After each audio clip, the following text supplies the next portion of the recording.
大家好啊，歡迎嚟到雙職媽媽平台，我係 Yanni。咁今日咧，其實我想分享一個 topic 叫做便秘嘅。好啦，咁其實咧，大部分人咧對便秘呢樣嘢都有啲忽略嘅，可能一個禮拜先去到一次廁所咧，大家先係 recognize 到原來呢個係便秘嘅問題，其實就唔係嘅。所以今日咧會深入少少去講呢件事情啦。如果有興趣嘅話，就記得收睇落去，記得 subscribe、share 同埋 like 我嘅 channel 啦。我哋事不宜遲，即刻開始。大家如果對我講嘅產品或者講座有興趣嘅話，都歡迎你 WhatsApp 呢個電話揾我。根據咧衛生署嘅指引咧，其實我哋每人咧係要食2份生果嘅。咁乜嘢叫做2份生果咧？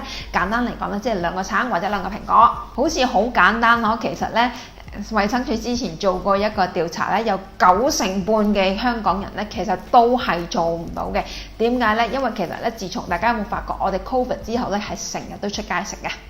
但係我假設咧，其實大家今日早餐我就當佢去麥當勞買個包，買杯嘢飲好啦。咁其實咧個包裏邊就係得個1塊菜，有冇？如果你講魚柳包，有啲包更加係冇菜添啦。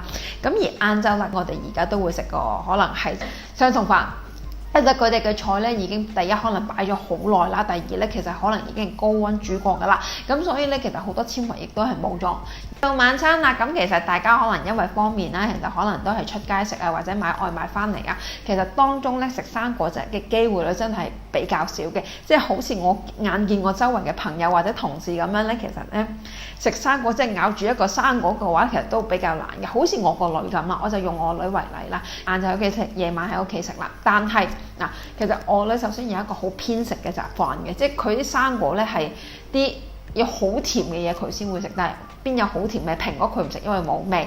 跟住揸咗個汁俾佢咧，跟住咦又唔識嗰啲樣咧，咁所以其實可能學校有一條蕉俾佢就係咁噶啦。如果學校嗰日個 snack 唔係香蕉嘅話咧，其實佢有機會1份蔬果都冇食到添。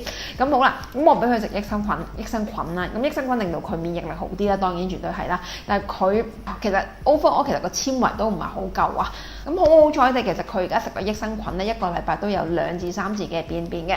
但係 overall 嚟講，我都覺得佢個纖維就真係太少啦。咁我就點咧？其實我今日咧我就俾咗我哋呢一隻 Amway 嘅fiber 去食啦。咁其實呢一個咧簡單嚟講咧，就由一包一條條嘅。咁我就會撈落啲，即係我要氹佢食噶嘛。咁我就會撈落嗰啲pineapple juice 啊，或者佢中意飲嘅 juice。嗱，我都知道其實咧市面上嘅 juice 全部都係糖噶啦。咁我就可能俾少少，可能咁少嘅 pineapple juice 撈咗1條嘅纖維粉俾佢飲，咁令到佢咧個纖維咧吸收得即係吸收翻足夠啦。其實我哋1條嘅纖維粉咧就大概有80粒嘅提子嘅，咁所以纖維粉裏邊咧其實係絕對足夠噶。